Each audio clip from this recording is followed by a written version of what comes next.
Иако станува збор за историски чекор што носи модернизација, заштита на воздушниот простор и учество во заеднички мисии, годишнината од членството на Македонија во најмоќниот политичко-воен НАТО сојуз ги подели власта и опозицијата.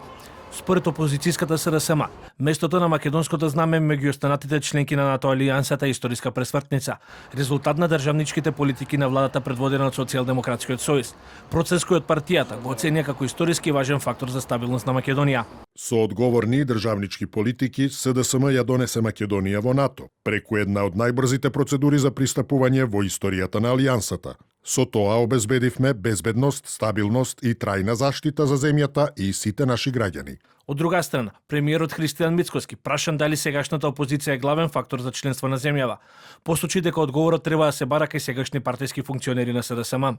Па видите, околу државничките политики, можеби повеќе ќе ви каже новиот секретар за меѓународна политика на СДСМ, господинот Андреј Нато Жереновски, може тој повеќе ќе ви каже какви државнички политики водел. Инаку, според проекциите на Алијансата, земјава во 2025 година го достигна прагот од 2% од брутодомашниот производ, односно околу 329 милиони евра за 2025, а за 2026 година се предвидени 358 милиони евра, што е зголемување за 27,7 милиони евра.